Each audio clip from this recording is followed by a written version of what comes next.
Good morning, people out there. My name is Tshego Maimela. I am here and I am glad to be here with you all because I have a particular love for the subject of people. That's how I got into medicine. That is how and why I'm still there. I am a public health medicine specialist. I am, and maybe I need to do this thing of saying all the things that I am, because I think they form part of why I'm grappling with mental health, mental strain, mental injury, mental illness. I am a mom, I am a sister, I am a many things. We play many roles. And I think what I wanted to do today is to discuss how all these roles have converged in the person that I am, in the various spaces that I occupy, and how in this point in time there are glaring needs that are subject to just the fallout that has happened with this incredible pandemic that we're in. So obviously I'm going to start with the whole sciences of the whole COVID era, this unimaginable event that's happened globally, and discuss mental health services before, discuss mental health services after or during this whole pandemic. One of the interesting experiences is being a doctor not knowing what is going on. You know, when you have something this new that is changing every day, and wanting to respond by having something meaningful to provide to your community, to your colleagues.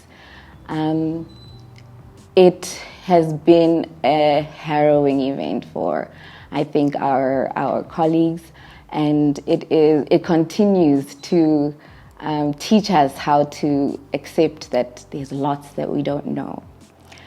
And based on that, I think I want to talk about why the experience of mental health is always so difficult, is because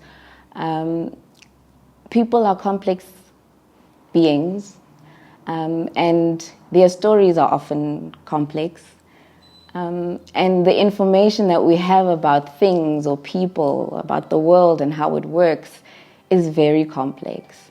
And part of what I see, especially in spaces with friends, with family, is when you're trying to grapple with very difficult information and you don't have words for it, or you don't have an expression for it, you don't have a mechanism of expressing it or even making sense of it. You only have a feeling in the pit of your tummy, or you have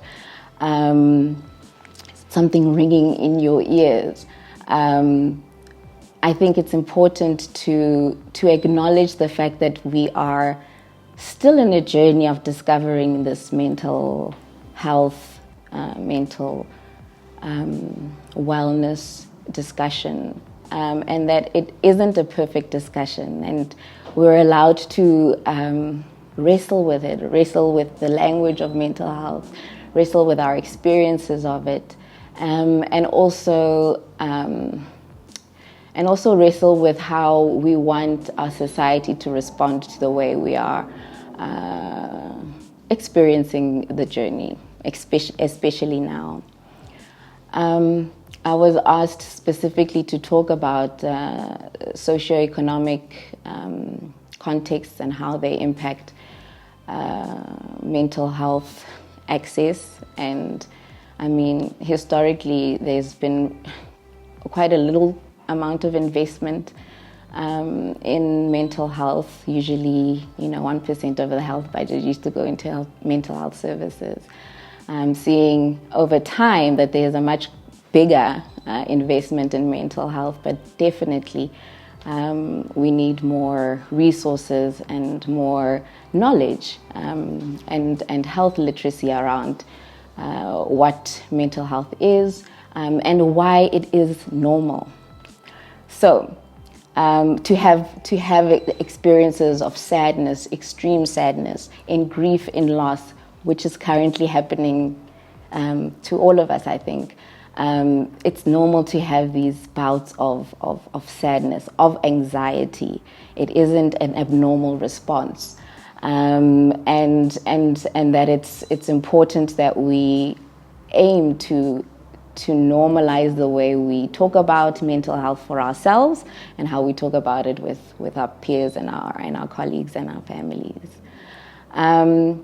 So yes, growing investment, growing discussion, and that is very encouraging. But I think looking at the context right now, we are seeing more families lose their income, and it changes their socio-demographic profile. They may or may not be able to access health readily. And overall health services, let alone the mental health ones. So, working environment, learning environments, places where leisure could take place no longer really exist. And all of these factors are impacting on our sense of what is normal and what is right in the world. And and I think it's important that we continue to appreciate that all of these aspects of our lives and the roles that we play are interlinked.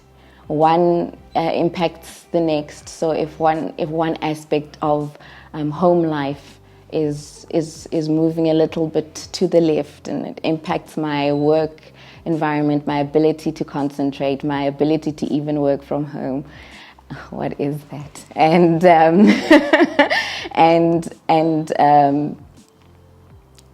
just being gentle with the way we are trying to find ourselves to the other side of normal, of a new normal, if that is possible. To make the discussion a little bit more personal.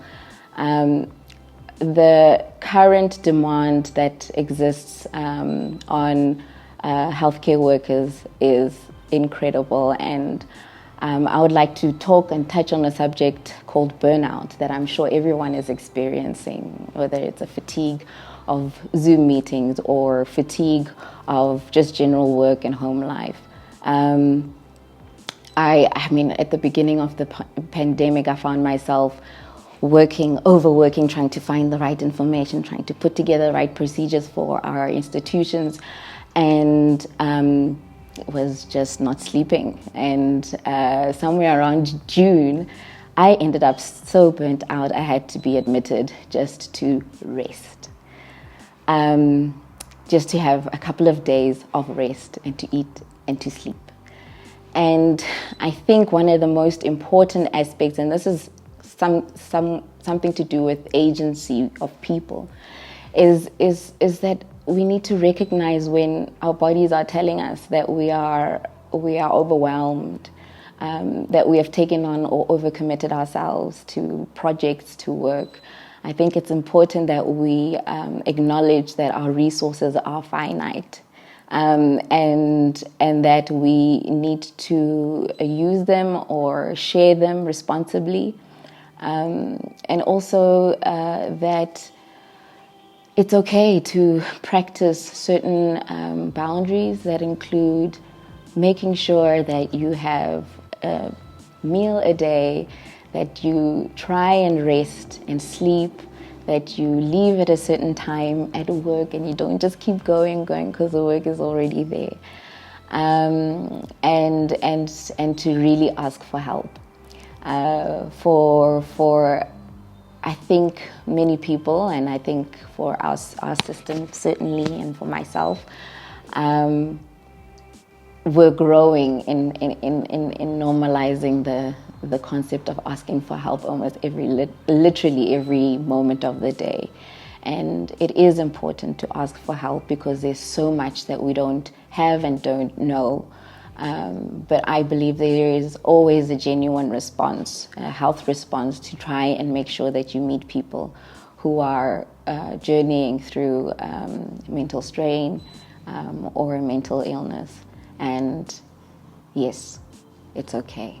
It's okay not to know. Oh, the quote that I wanted to leave you with is a quote from a movie that I love a lot. It's called Lucy. And in this quote, she's describing how complex things are. And she says, and I really love this quote, humans consider themselves unique. So they've rooted their whole theory of existence on their uniqueness.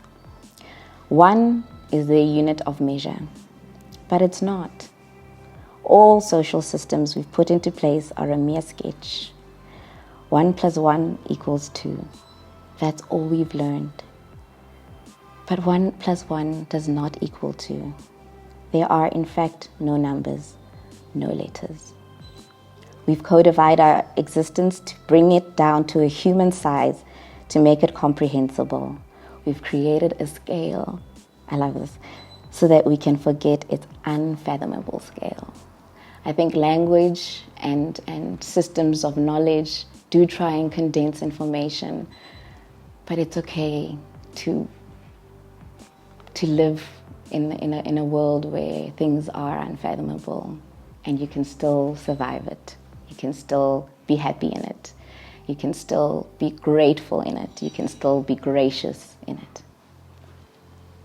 I think that is my contribution for today.